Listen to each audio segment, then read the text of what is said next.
Hello दोस्तों, स्वागत है आपका स्टडी राइज यूट्यूब चैनल पर। तो जैसा कि आप जानते हैं, हमारी जूनियर हाई स्कूल प्रधानाध्यापक एवं सहायक अध्यापक भर्ती परीक्षा हेतु सीरीज चल रही है, जिसमें आज हमने जो प्रैक्टिस सेट नंबर लिया है वह प्रैक्टिस सेट है 10। ठीक है, तो हम सामान्य ज्ञान का पेपर डिस्कस करते हैं। इसमें आपको 50 क्वेश्चन देखने को मिलेंगे और ये कंपलसरी पेपर होता है। तो चलिए फिर स्टार्ट करते हैं आज के क्वेश्चन। उससे पहले अगर आपने अभी तक चैनल सब्सक्राइब नहीं किया है तो जल्दी से सब्सक्राइब कर दें और बेल आइकन को भी प्रेस कर दें और यह वीडियो अपने दोस्तों तक ज़रूर शेयर करें। तो चलिए फिर शुरू करते हैं, स्टार्ट करते हैं आज के पहले क्वेश्चन से। तो आज का पहला क्वेश्चन दिया है, काकरापार परमाणु विद्युत संयंत्र भारत के किस राज्य में स्थित है? महाराष्ट्र, राजस्थान, तमिलनाडु या गुजरात? तो जो काकरापार परमाणु विद्युत संयंत्र है, जो कि नाभिकीय शक्ति केंद्र है, इसकी स्थापना हुई थी गुजरात में। ठीक है, इसकी स्थापना कहाँ हुई थी? गुजरात में की गई। 1993 में यह चालू हो गया था। 1993 में यह चालू हो गया था। भारत के अन्य नाभिकीय शक्ति केंद्र और भी हैं, जैसे कि कहाँ कहाँ शक्ति केंद्र हैं? तो कोटा में है, केगा में है, तारापुर में है, नरोरा में है। इन सभी जगह क्या है? नाभिकीय शक्ति केंद्र हैं। तो इसमें जो सही आंसर हो जाएगा वह हो जाएगा option D, Gujarat. Next question दिया है, खिलाफत आंदोलन भारत में कब प्रारंभ किया गया था? 1919 ईस्वी में, 1918 ईस्वी में, 1922 ईस्वी में या 1925 ईस्वी में? तो जो खिलाफत आंदोलन है वह 1919 ईस्वी में प्रारंभ किया गया था। कब किया गया था? 1919 ईस्वी में प्रारंभ किया गया था और यह अली बंधुओं द्वारा प्रारंभ हुआ था। अली बंधुओं द्वारा प्रारंभ हुआ था। इसमें एक थे शौकत अली और दूसरे थे मोहम्मद अली। ठीक है, तो जो खिलाफत आंदोलन था यह प्रारंभ क्यों किया गया? तो ये इसलिए प्रारंभ किया गया कि जो खलीफा थे तुर्की के, उनके समर्थन हेतु यह चलाया गया था। ठीक है, तो जो धीरे धीरे बाद में यह चेंज हो गया, किसमें? असहयोग आंदोलन में यह तब्दील हो गया। और जो असहयोग आंदोलन है इसकी शुरुआत हुई अगस्त 1922 में। ठीक है, इसकी शुरुआत कब हुई? असहयोग आंदोलन की अगस्त 1920 में महात्मा गांधी द्वारा प्रारंभ किया गया। तो इसमें जो सही आंसर हो जाएगा वह हो जाएगा ऑप्शन ए, 1919। नेक्स्ट क्वेश्चन दिया है हमें, निम्नलिखित में से किसे नोबेल पुरस्कार प्रदान किया गया है? महात्मा गांधी, इंदिरा गांधी, कैलाश सत्यार्थी या अटल बिहारी वाजपेयी? तो जिसे नोबेल पुरस्कार प्रदान किया गया है वह कौन है? वह है कैलाश सत्यार्थी। कौन है? कैलाश सत्यार्थी। तो कैलाश सत्यार्थी को 2014 में नोबेल पुरस्कार प्रदान किया था। उनके साथ एक पाकिस्तानी नागरिक भी थी, वह थी मलाला यूसुफजई, और कैलाश सत्यार्थी को दोनों को एक साथ शांति का नोबेल पुरस्कार प्रदान किया गया था। ठीक है, और अगर इसमें यह पूछते कि नोबेल पुरस्कार पाने वाले प्रथम भारतीय कौन थे, तो वह थे रविंद्रनाथ टैगोर। कौन थे? रविंद्रनाथ टैगोर। ठीक है, और इनको 1913 में साहित्य का नोबेल पुरस्कार प्रदान किया गया था। 1913 में साहित्य का नोबेल पुरस्कार प्रदान किया गया था। तो इसमें जो सही आंसर हो जाएगा वह हो जाएगा option C, Kailash Satyarthi. Next question दिया है, निम्नलिखित में से किस मंदिर का विदर्भ के खजुराहो के रूप में भी जाना जाता है? मार्कंडेश्वर, कैलाश, मनुदेवी या भीमा शंकर? तो महाराष्ट्र के गढ़चिरौली जिले में वेनगंगा नदी के तट पर अवस्थित है। वह कौन सा मंदिर है? मार्कंडेश्वर मंदिर अवस्थित है। ठीक है, और इसको विदर्भ के खजुराहो के नाम से भी जाना जाता है। किस मंदिर को जाना जाता है? मार्कंडेश्वर मंदिर को विदर्भ के खजुराहो के नाम से भी जाना जाता है। इसमें आंसर सही हो जाएगा ऑप्शन ए। नेक्स्ट है, INA के अधिकारियों पर मुकदमा चलाया गया था। लाल किला दिल्ली में, ग्वालियर फोर्ट में, आमेर फोर्ट जयपुर में या आगरा फोर्ट में? तो जो INA यानी कि आज़ाद हिंद फौज है, उसके गिरफ्तार अधिकारियों पर नवंबर 1945 में दिल्ली के लाल किले में मुकदमा चलाया गया था। ठीक है, इसमें सही आंसर हो जाएगा ऑप्शन ए। नेक्स्ट क्वेश्चन है, निम्नलिखित में से किस नदी के ऊपरी मार्ग में मीठा जल का परंतु निचले भाग में खारे जल का प्रवाह मिलता है? बराक नदी, लूनी नदी, घग्गर नदी या उपरोक्त में से कोई नहीं। तो एक ऐसी नदी है जिसमें ऊपरी मार्ग में तो मीठा जल है, लेकिन जैसे निचले भाग में जाते जाएंगे तो वहाँ का जल कैसा होता जाएगा? खारा जल होता जाएगा। तो यह नदी कौन सी है? तो यह नदी है लूनी नदी। कौन सी है? लूनी नदी। ठीक है, तो राजस्थान की लूनी नदी का उद्गम यानी कहाँ से स्टार्ट होती है, कहाँ से प्रारंभ होती है? तो ये होती है अजमेर के निकट अरावली श्रृंखला में स्थित नागा पहाड़ी से इसका उद्गम होता है। ठीक है, और अपने प्रवाह मार्ग के ऊपरी भाग में लगभग 100 किलोमीटर तक तो इसमें मीठा जल पाया जाता है, परंतु जैसे ही यह बाड़मेर के बलोतरा में पहुंचकर इसका जल कैसा होने लगता है? लवणीय जल या फिर खारा जल होने लगता है। तो इसमें जो सही आंसर है वह है ऑप्शन बी, लूनी नदी। नेक्स्ट क्वेश्चन दिया है हमें, निम्नलिखित नदियों में से कौन सा अपने भ्रंश घाटी प्रवाह के लिए प्रसिद्ध है? चंबल, दामोदर, गंडक या रामगंगा? तो भ्रंश घाटी प्रवाह के लिए प्रसिद्ध है वह कौन सी नदी है? तो वह है दामोदर नदी। कौन सी नदी है? दामोदर नदी। ठीक है, दामोदर नदी अपने भ्रंश घाटी प्रवाह के लिए प्रसिद्ध है। इसमें सही आंसर है ऑप्शन बी। अगला प्रश्न है, नेटिव मैरिज एक्ट किस वर्ष पारित किया गया था? 1870 में, 1872 में, 1874 में या 1876 में? तो जो नेटिव मैरिज एक्ट है यह 1872 ईस्वी में पारित किया गया था। ठीक, और इस एक्ट में क्या था?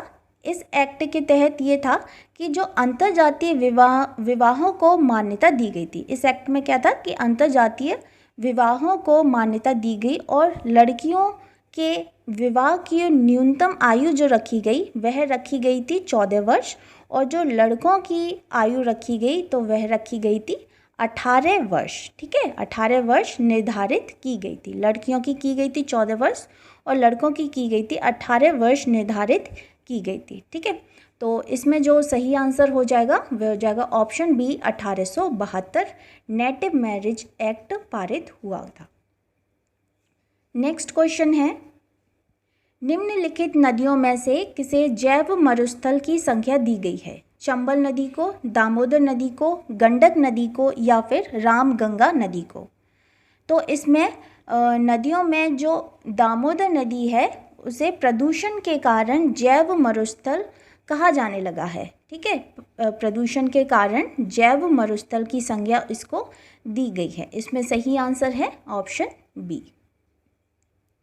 अगला प्रश्न है, निम्नलिखित प्राकृतिक प्रदेशों में से किसे बड़े शिकारों की भूमि के नाम से जाना जाता है?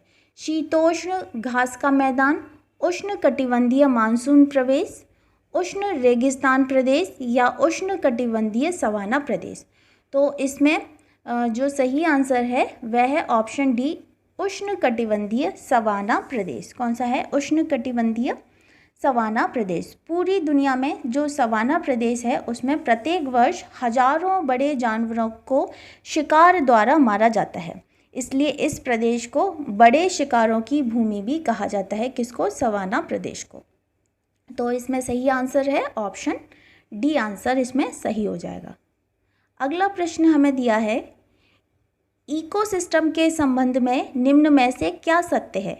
प्राथमिक उपभोक्ता उत्पादक पर न्यूनतम रूप से आश्रित है, प्राथमिक उपभोक्ता उत्पादकों से संख्या में अधिक होते हैं, शाकाहारियों की संख्या मांसाहारियों से अधिक होती है, या द्वितीयक उपभोक्ता अधिकतम होने के साथ साथ बहुत ही शक्तिशाली हैं।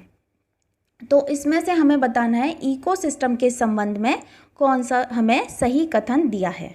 ठीक है, तो इसमें देखते हैं जो इकोसिस्टम है उसे बोलते हैं पारिस्थितिक तंत्र। ठीक, तो पारिस्थितिक तंत्र में प्रत्येक पोषण स्तर से आगे बढ़ने पर ऊर्जा का ह्रास होता है। ठीक, ऊर्जा का ह्रास होता है। जैसे मान लीजिए ये यहाँ घास है, तो घास को टिड्डे ने खाया, फिर टिड्डे को किसने खाया, चूहे ने खाया, और चूहा को किसने खाया, सांप ने खाया, और सांप को कौन खा गया, गिद्ध खा गया। तो जो हमारा पहला है, यानी प्रत्येक पोषण स्तर से आगे बढ़ने पर जैसे जैसे ये आगे बढ़ेगा वैसे वैसे ही ऊर्जा का ह्रास होता जाएगा, यानी इसमें ऊर्जा कम होती जाएगी। तो मांसाहारी में ऊर्जा कम होती जाएगी। ठीक है, तो इसमें जो सही आंसर हो जाएगा वह हो जाएगा शाकाहारियों की संख्या मांसाहारियों से अधिक होती है। शाकाहारियों की संख्या मांसाहारियों से अधिक होती है, यानी पारिस्थितिक तंत्र में जो शाकाहारियों की संख्या होती है वह मांसाहारियों से अधिक होती है। इसमें सही आंसर हो जाएगा ऑप्शन सी, आंसर सही हो जाएगा। नेक्स्ट है, मानव गतिविधियों से परिवर्तित पर्यावरण कहलाता है नैसर्गिक पर्यावरण, एंथ्रोपोजेनिक पर्यावरण, शहरी पर्यावरण या आधुनिक पर्यावरण।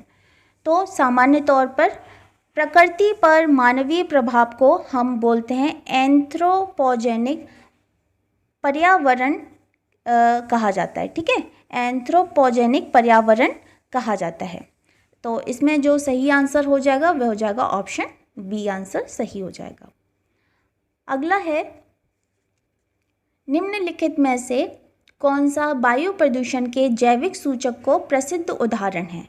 जैविक सूचक का प्रसिद्ध उदाहरण है लाइकेन्स, मैथिल मर्क्यूरी, गुलाब का पौधा या सूरजमुखी का पुष्प। ठीक, तो इसमें जो आंसर है वह है लाइकेन्स। कौन सा है, लाइकेन्स। तो वायु प्रदूषण का जो सबसे अधिक प्रभाव जो है पड़ता है वह किसके कारण पड़ता है, लाइकेन के कारण पड़ता है। लाइकेन के कारण पड़ता है क्योंकि ये वायु प्रदूषण के प्रति संवेदी है और ये वायु प्रदूषण के जैविक सूचक के रूप में कार्य करता है। तो इसमें जो सही आंसर हो जाएगा वह हो जाएगा option A, lichens. Option A, lichens. Next question है, अंतर्राष्ट्रीय और सौर संगठन ISA का सचिवालय वर्तमान में निम्नलिखित किस स्थान पर स्थित है। पेरिस में, नई दिल्ली में, गुरुग्राम में या फिर न्यूयॉर्क में। तो जो अंतर्राष्ट्रीय सौर गठबंधन है वह क्या है, एक संधि आधारित अंतर्राष्ट्रीय गठबंधन है। क्या है, एक संधि आधारित अंतर्राष्ट्रीय गठबंधन है जिसका उद्देश्य क्या है कि सौर ऊर्जा क्षेत्र में वर्ष 2030 तक, सौर ऊर्जा क्षेत्र में वर्ष 2030 तक 1000 बिलियन डॉलर से अधिक की राशि का निवेश करना, और जो सदस्य देश हैं उसमें 1000 गीगावाट से अधिक सौर उत्पादन क्षमता के विकास एवं तैनाती को गति प्रदान करना है। ठीक है, इसका उद्देश्य ये है। तो इसका जो सचिवालय है वह कहाँ स्थित है, वह है हरियाणा के गुरुग्राम में स्थित है। कहाँ है, हरियाणा के गुरुग्राम में स्थित है। इसमें आंसर सही हो जाएगा ऑप्शन सी, आंसर सही हो जाएगा। नेक्स्ट दिया है, निम्नलिखित में से किस पदार्थ में कैल्शियम विद्यमान है, चीनी मिट्टी, कोरंडम, जिप्सम या टेल्क। तो कैल्शियम विद्यमान किस में है, वह है जिप्सम में। किस में है, जिप्सम में। जिप्सम एक खनिज है जिसमें सूक्ष्म तत्व गंधक एवं कैल्शियम प्रचुर मात्रा में पाया जाता है। और इसका जिप्सम का रासायनिक सूत्र क्या होता है, तो जिप्सम का रासायनिक सूत्र होता है CSO4.2H2O। क्या होता है, CSO4.2H2O। ठीक, ये होता है इसका रासायनिक सूत्र किसका, जिप्सम का। ठीक, इसमें जो सही आंसर है वह है ऑप्शन सी। अगला प्रश्न हमें दिया है, निम्नलिखित में से कौन सा पदार्थ प्रोटीन नहीं है, कपास, केश या बाल, लूता, स्पाइडर मिल्क या फिर खुर। तो इसमें से हमें बताना है कि कौन सा प्रोटीन नहीं है। ठीक है, तो इसमें कौन सा प्रोटीन नहीं है, वह है कपास। कौन सा प्रोटीन नहीं है, तो वह है कपास। कपास क्या है, कपास एक मुलायम रोएदार स्टेपल रेशा होता है जो कपास के पौधे के बीजों के चारों ओर एक संरक्षण आवरण में विकसित होता है। आपने देखा होगा कपास का पौधा। तो इसमें जो सही आंसर है वह है ऑप्शन ए कपास। नेक्स्ट क्वेश्चन दिया है, मानव शरीर में निम्नलिखित में से कौन सी ग्रंथि अंतःस्रावी एवं बहिःस्रावी दोनों ही प्रकार की ग्रंथि है? एड्रिनल ग्रंथि, अश्रु ग्रंथि, अग्नाशय ग्रंथि या फिर थायराइड ग्रंथि। तो इसमें जो है सही आंसर वह है अग्नाशय ग्रंथि। कौन सी है? अग्नाशय। तो अग्नाशय एक मिश्रित ग्रंथि है जिसके अंतर्गत बहिःस्रावी और अंतःस्रावी दोनों प्रकार के ऊतकों या कोशिकाएं होती हैं। ठीक है। और जो अग्नाशय है इसके दो मुख्य कार्य हैं। अग्नाशय यानी कि पेनक्रियास। ठीक। जो अग्नाशय है उसके दो मुख्य कार्य हैं। पहला जो बहिःस्रावी है उसमें यह मुख्यतः पाचन में सहायक होता है। जो बहिःस्रावी है वह मुख्यतः किसके? पाचन में सहायक होता है। और जो अंतःस्रावी है यह मुख्यतः रक्त शर्करा को विनियमित करता है। रक्त शर्करा को विनियमित करता है। ठीक है। तो इसमें जो सही आंसर हो जाएगा वह हो जाएगा ऑप्शन सी अग्नाशय। नेक्स्ट क्वेश्चन है, मानव आहार में पॉलिश किए हुए चावल के उपयोग से निम्नांकित रोग हो जाता है? बेरी, घेंगा, रतौंधी या वर्णांधता। तो इसमें जो सफ़ेद अनाज जैसे पॉलिश किए हुए चावल तथा गेहूं का आटा, इसमें थायमीन पर्याप्त मात्रा में उपस्थित नहीं होता। अगर यह मानव आहार में मुख्यतः इन चीज़ों को शामिल करता है तो यह शरीर में थायमीन की कमी का कारण बन सकता है। ठीक है। तो जिसके कारण क्या होता है? बेरी रोग हो जाता है। ठीक है। बेरी रोग हो जाता है। तो जो थायमीन है वह विटामिन B1 की कमी के कारण होता है। थायमीन किसकी कमी कारण होता है? Vitamin B1। तो इसमें जो सही आंसर है वह है option a very. Next question दिया है, निम्नलिखित में से कौन सा युग्म सही सुमेलित नहीं है? जो सही सुमेलित नहीं है वह हमें बताना है। तो एक तरफ दिया है हमें विटामिन्स और दूसरी तरफ दिए उसके स्रोत। तो पहला है विटामिन B6 धान की चौकर या राइस ब्रेन। विटामिन B2 है कॉड यकृत तेल। विटामिन ई है गेहूं अंकुर तेल या विटामिन के अल्फा। तो इसमें से कौन सा सुमेलित नहीं है हमको वह बताना है। ठीक है। तो इसमें जो सही सुमेलित नहीं है वह है विटामिन B2 कॉड यकृत तेल। यह इसमें सही सुमेलित नहीं दिया गया है। जो कॉड यकृत तेल है या कॉड मछली के यकृत से व्युत्पन्न एक आहार पूरक है। इसमें ओमेगा 3 फैटी एसिड के अतिरिक्त विटामिन ए और विटामिन डी भी उपस्थित होता है। ठीक है। इसमें विटामिन B2 नहीं, कौन सा होता है? कॉड यकृत तेल में विटामिन ए होगा या और विटामिन डी उपस्थित होगा। तो इसमें जो सही आंसर है वह है ऑप्शन बी आंसर सही हो जाएगा। अगला प्रश्न दिया है, माँ का दुग्ध नवजात को लगभग संपूर्ण आहार प्रदान करता है किंतु इसमें निम्नलिखित का अभाव होता है। यानी इसमें क्या नहीं पाया जाता? लौह, कैल्शियम, मैग्नीशियम या फिर पोटेशियम। तो माँ का दूध नवजात को लगभग संपूर्ण आहार प्रदान करता है किंतु इसमें लौह पोषक तत्वों का अभाव होता है। यानी कि इसमें लौह नहीं पाया जाता माँ के दूध में। ठीक। तो इसमें जो सही आंसर है वह है ऑप्शन ए। नेक्स्ट है, किसने कहा भारत एक अर्धसंघात्मक राज्य है? लॉर्ड ब्राइस ने, आइवर जेनिंग्स ने, H.J. लास्की ने या केसी वियर ने। तो किसने कहा था? तो भारत एक अर्धसंघात्मक राज्य है, यह कहा था केसी वियर ने। किसने कहा था? केसी वियर ने कहा था कि भारत एक अर्धसंघात्मक राज्य है। इसमें आंसर है ऑप्शन डी। नेक्स्ट है, भारत में राष्ट्रीय पंचायती राज दिवस मनाया जाता है 26 जनवरी को, 2 अक्टूबर को, 21 अप्रैल को या फिर 24 अप्रैल को। तो पंचायती राज दिवस कब मनाया जाता है? तो यह मनाया जाता है प्रतिवर्ष 24 अप्रैल को मनाया जाता है। कब मनाया जाता है? प्रतिवर्ष 24 अप्रैल को मनाया जाता है। और इस दिवस को वर्ष 2010 में सर्वप्रथम मनाया गया। कब से स्टार्ट हुआ है यह दिवस? तो यह स्टार्ट हुआ है 2010 में, ठीक है, 2010 में। और कब मनाया जाता है? 24 अप्रैल को। इसमें सही आंसर हो जाएगा ऑप्शन डी, आंसर सही हो जाएगा।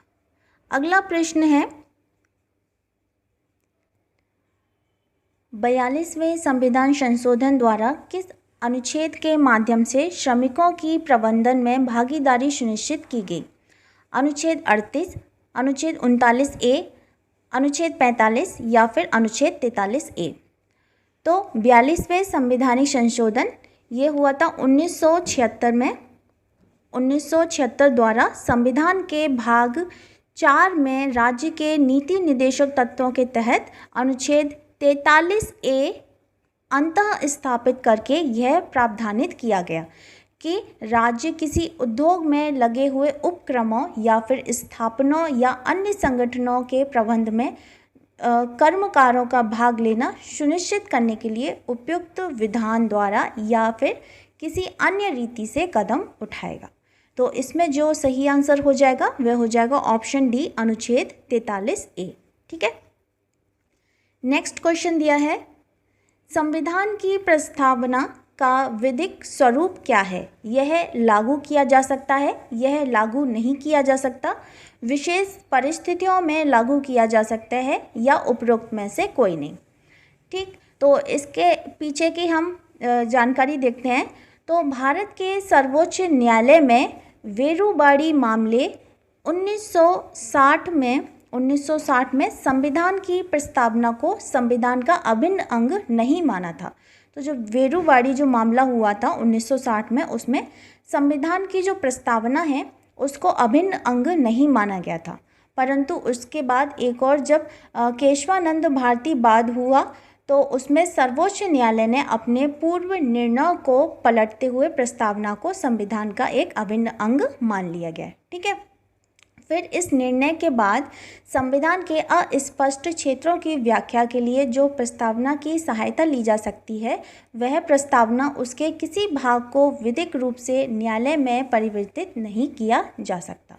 तो इसमें जो सही आंसर हो जाएगा वह हो जाएगा कि यह लागू नहीं किया जा सकता। क्या है कि यह लागू नहीं किया जा सकता। संविधान की प्रस्तावना का विधिक स्वरूप क्या होता है कि यह लागू नहीं किया जा सकता, ठीक है।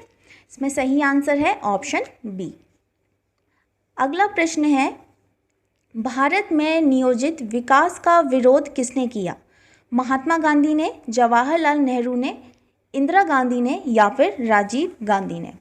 तो भारत में नियोजित विकास का विरोध किया था, यह किया था महात्मा गांधी ने किया था। भारत में नियोजित विकास का विरोध किसने किया? महात्मा गांधी ने किया था। गांधी जी चाहते थे कि जो औद्योगिकरण है या फिर जो मशीनीकरण है वह उनके विरोधी थे। जो गांधी जी थे वह औद्योगिकरण और मशीनीकरण के विरोधी थे। उन्होंने कुटीर और ग्रामीण उद्योगों का समर्थन करने के साथ साथ जो ग्राम की जो अर्थव्यवस्था है उसको एक आधारभूत इकाई माना था, ठीक है।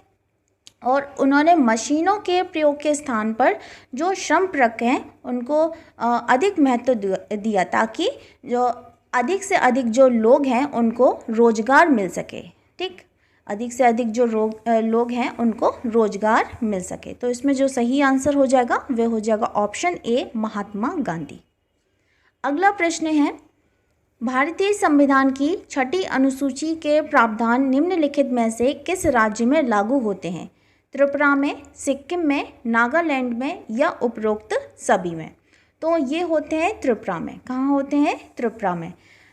असम, मेघालय, त्रिपुरा और मिजोरम के जनजातीय क्षेत्रों में प्रशासन हेतु 6ठी अनुसूची के प्रावधान लागू होते हैं। 6ठी अनुसूची इन राज्यों में स्वायत्त जिला परिषद की स्थापना की अनुमति प्रदान करती है और इसमें जो सिक्किम है, नागालैंड है, ये इसमें शामिल नहीं है, ठीक है। तो 6ठी अनुसूची में कौन कौन से शामिल हैं? पहला है असम, दूसरा है मेघालय और तीसरा है त्रिपुरा और चौथा है मिजोरम। 4 हैं, असम, मेघालय, त्रिपुरा और मिजोरम, ठीक है। इसमें सही आंसर हो जाएगा option A, Tripura. Next question दिया है निम्नलिखित युग्मों में से कौन सही सुमेलित नहीं है? ध्रुवदास भगत नामावली, नाभादास भक्तमाल, रसखान रसिक प्रिया या उस्मान ये चित्रावली। तो इसमें हमें बताना है कि कौन सा सही सुमेलित नहीं दिया गया है। तो इसमें जो सही सुमेलित नहीं है वह है रसखान की रसिक प्रिया। ये जो रसिक प्रिया है यह किसकी है? रसिक प्रिया आचार्य केशव दास की प्रसिद्ध रचना है। केशव दास की प्रसिद्ध रचना है, कौन सी है? रसिक प्रिया। इसके अलावा और भी उनकी प्रमुख रचनाएं हैं, जैसे कि रामचंद्रिका और कवि प्रिया। रामचंद्रिका और कवि प्रिया किसकी है? यह है केशव दास की प्रसिद्ध रचना है। आचार्य केशव दास की प्रसिद्ध रचना है रसिक प्रिया। ठीक है, तो इसमें जो सही आंसर हो जाएगा वह हो जाएगा ऑप्शन सी। अगला प्रश्न दिया है, सुरक्षा के लिए मराठों के राजस्व के दांव को किस नाम से जाना जाता है? सरदेशमुखी, चौथ, अबवाव या जमादानी? तो इसको जाना जाता है चौथ के नाम से जाना जाता है। चौथ उन प्रांतों से लिया जाता था जिन्हें मुगलई कहा जाता था, और इस कर के बदले क्या होता था कि जो पड़ोसी राज्य हैं वह मराठों के आक्रमण तथा लूटपाट से बचने का आश्वासन प्राप्त हो जाता था। अगर वह चौथ दे देते थे तो जो मराठे थे उन पर आक्रमण और लूटपाट उन पर नहीं करते थे। ठीक है, तो इसमें सही आंसर है ऑप्शन बी, चौथ।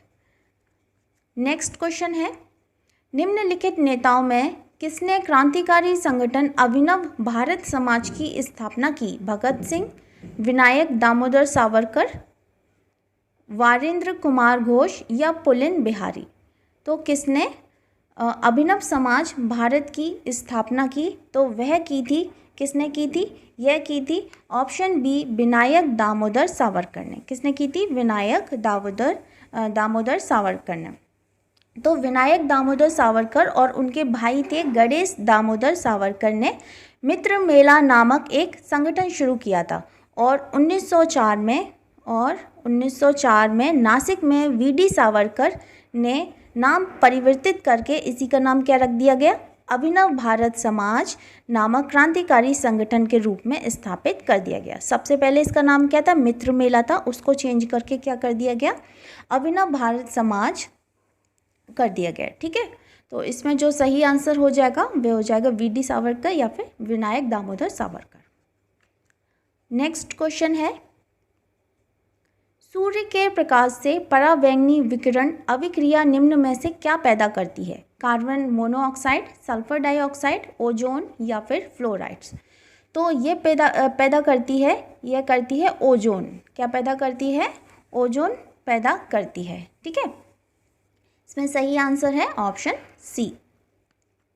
नेक्स्ट दिया है हमें, पृथिव्या प्रथम वीर उपाधि थी समुद्रगुप्त की, राजेंद्र प्रथम की, अमोघ वर्ष की या फिर गौतमी पुत्र शातकर्णी की? तो जो पृथिव्या प्रथम वीर उपाधि है यह किसकी है? यह है समुद्रगुप्त की। किसकी है? समुद्रगुप्त की। जो इतिहासकार हैं तेज राम शर्मा ने अपनी पुस्तक a political history of the imperial Guptas में उल्लेख किया है कि समुद्रगुप्त ने अश्वमेध यज्ञ किया, जिसके बाद उसने पृथिव्यामा प्रतिरथ की उपाधि ग्रहण कर ली थी। जिसका अर्थ क्या होता है? इस उपाधि का जो नाम है पृथिव्या प्रतिरथ, इसका अर्थ क्या होता है कि ऐसा व्यक्ति जिसका पृथ्वी पर कोई प्रतिद्वंदी ना हो, यानी कि पृथ्वी का प्रथम वीर। ठीक, तो ये उपाधि किसने ग्रहण की थी? तो ये की थी समुद्रगुप्त ने। इसमें आंसर सही हो जाएगा ऑप्शन ए। नेक्स्ट है, विक्रमशिला बिहार का संस्थापक कौन था? गोपाल, देवपाल, धर्मपाल या फिर महीपाल? तो इसका विक्रमशिला विहार का संस्थापक कौन था? वह था धर्मपाल था। कौन था? धर्मपाल था। ठीक है, इसने विक्रमशिला तथा सोमपुरी में प्रसिद्ध विहारों की स्थापना की थी। इसमें आंसर सही हो जाएगा ऑप्शन सी, आंसर सही हो जाएगा।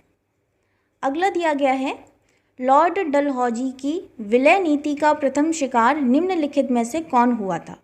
झांसी, सतारा, करौली या संबलपुर? ठीक है, तो डलहौजी के व्यपगत सिद्धांत के अंतर्गत विलय नीति के लिए जो प्रथम शिकार हुआ था वह हुआ था सतारा। प्रथम हुआ था, यह हुआ था सतारा, ये हुआ था 1848 ईस्वी में। 1848 ईस्वी में ये हुआ था प्रथम। कौन सा हुआ था? सतारा। उसके बाद हुए थे जैतपुर, संबलपुर, ये 1849 में। फिर हुआ था बघाट 1850 में। फिर हुआ था उदयपुर 1852। फिर झांसी, नागपुर और बाद में करौली। ठीक है, तो जो पहला हुआ था वह हुआ था सतारा। इसमें सही आंसर है ऑप्शन बी।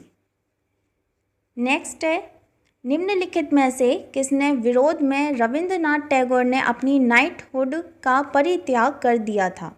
रॉलेट एक्ट द्वारा, जलियांवाला बाग जनसंहार द्वारा, साइमन कमीशन या फिर क्रिप्स मिशन?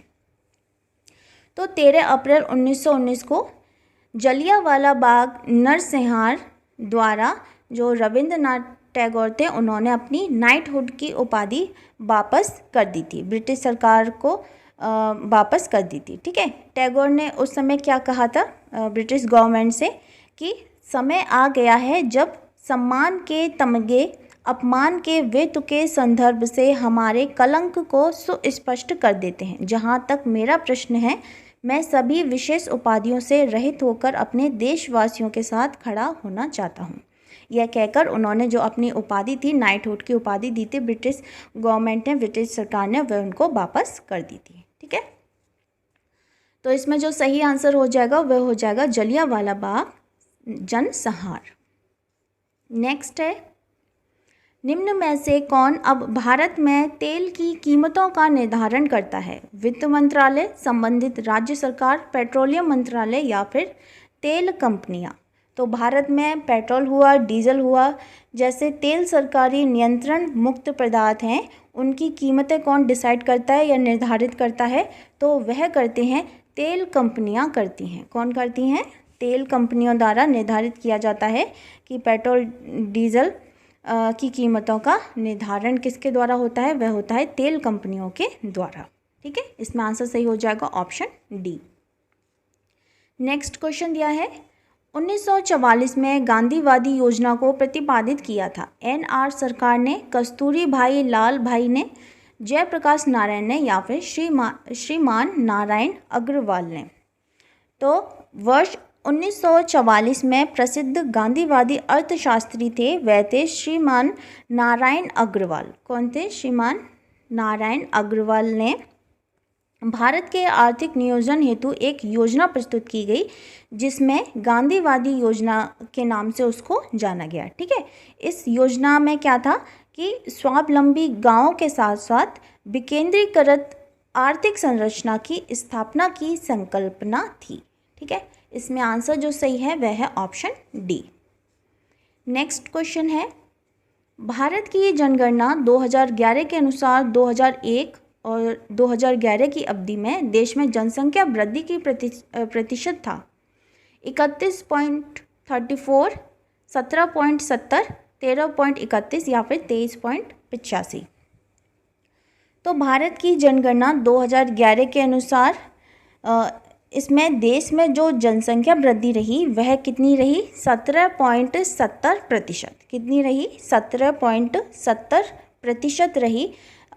जबकि इससे पहले की जनगणना अगर हम देखी जाए तो फिर 1991 से अगर हम 2001 तक की जनगणना देखें, इससे पहले वाली अगर जनगणना देखें तो उसमें यह प्रतिशत रहा है 21.54।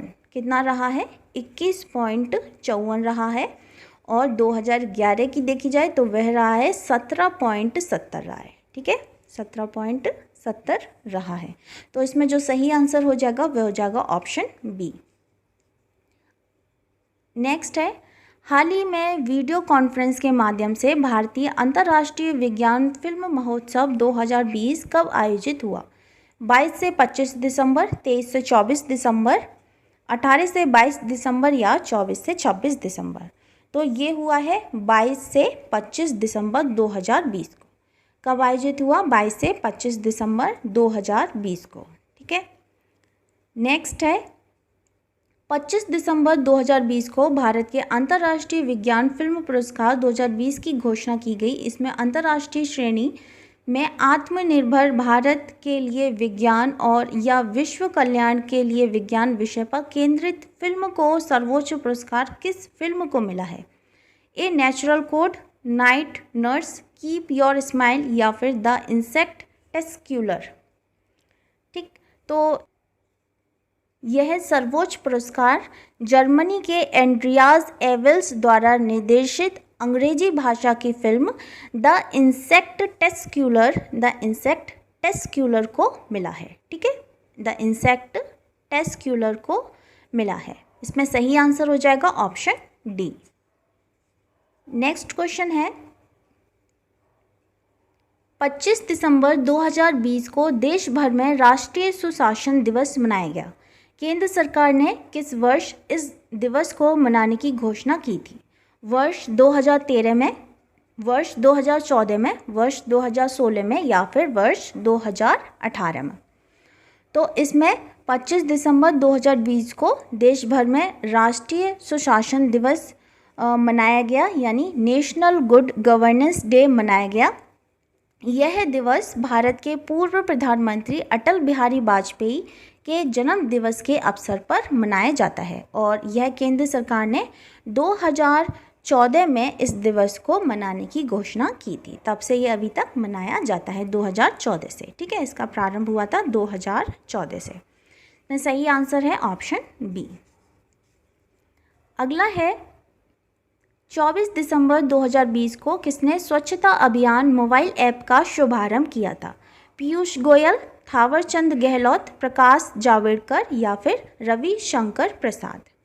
तो 24 दिसंबर 2020 को केंद्रीय सामाजिक न्याय एवं अधिकारिता मंत्री थावरचंद गहलोत ने स्वच्छता अभियान मोबाइल ऐप का शुभारंभ किया था। किसने किया था? थावरचंद गहलोत ने। ठीक है, इसमें सही आंसर हो जाएगा ऑप्शन बी। नेक्स्ट है, राष्ट्रीय उपभोक्ता दिवस कब मनाया जाता है? 24 दिसंबर को, 23 दिसंबर को, 20 दिसंबर को या 15 दिसंबर को?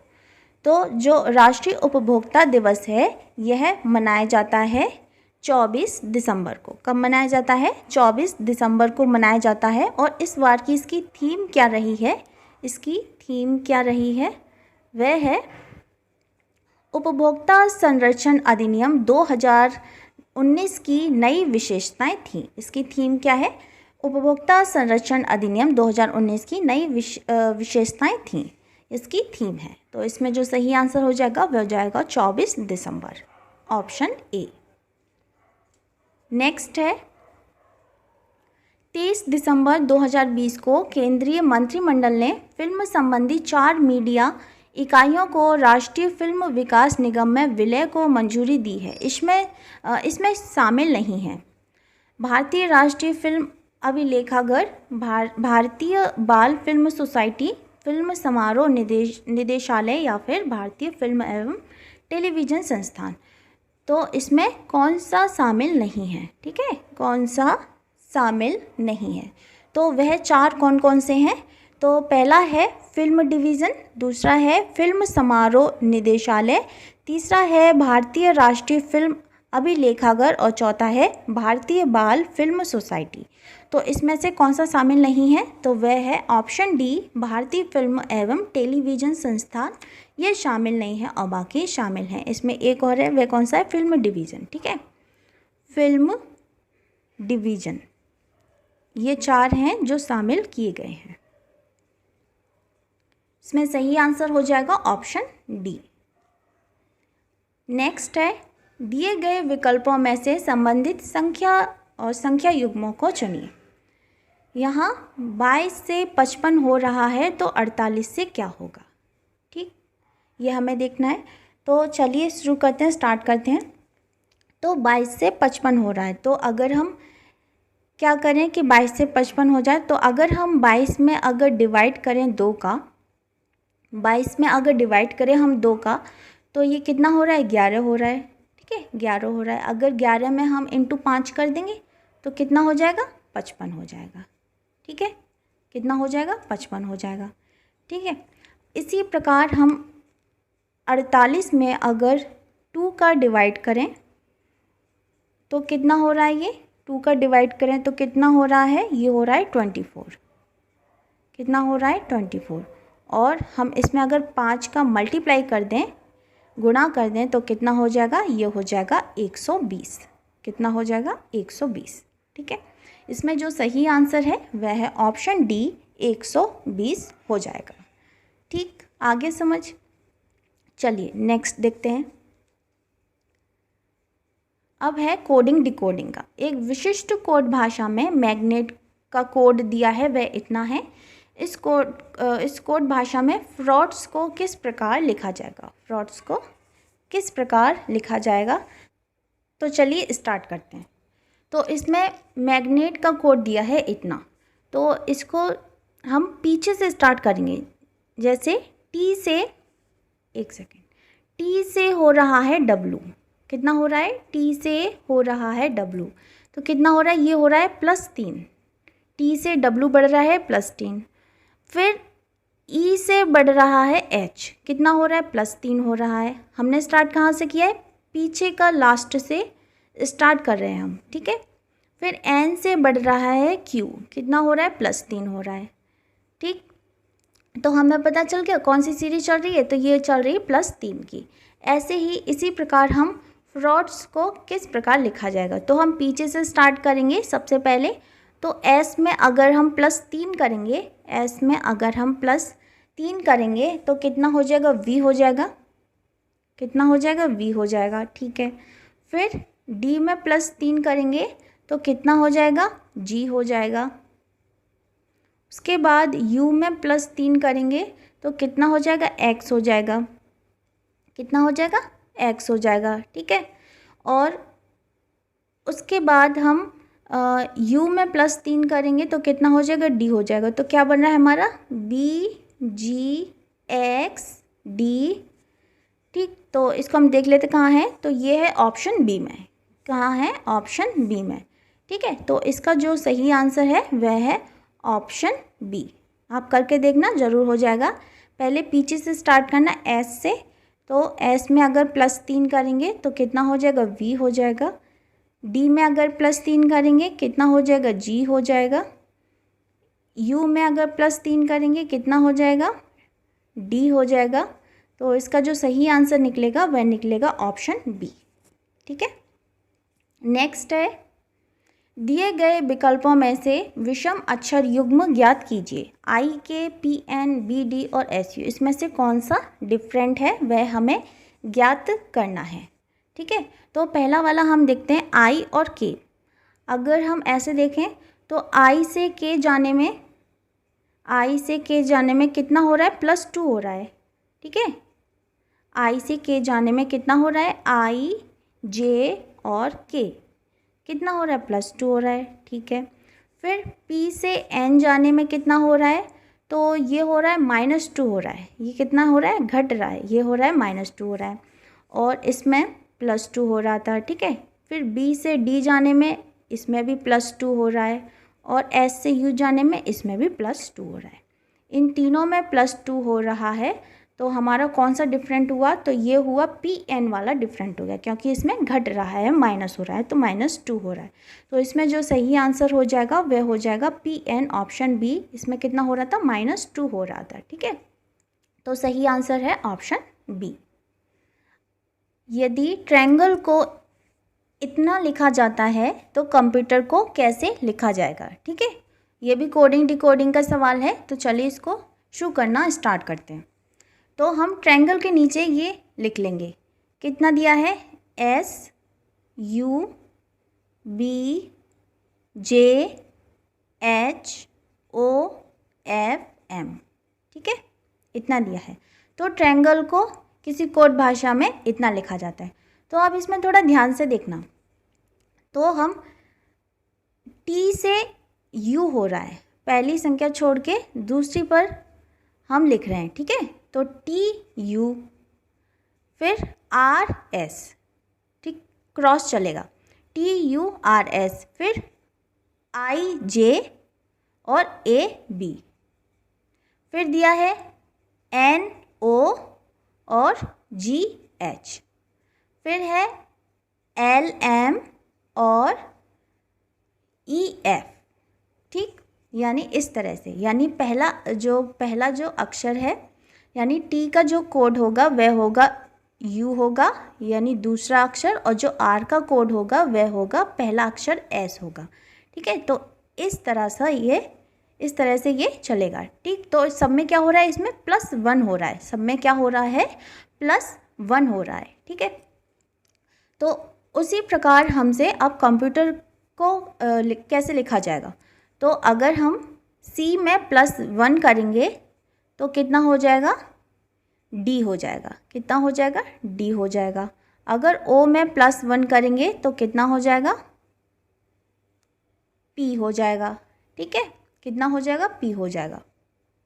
उसके बाद M में +1 करेंगे तो कितना हो जाएगा, N हो जाएगा, और उसके बाद P में +1 करेंगे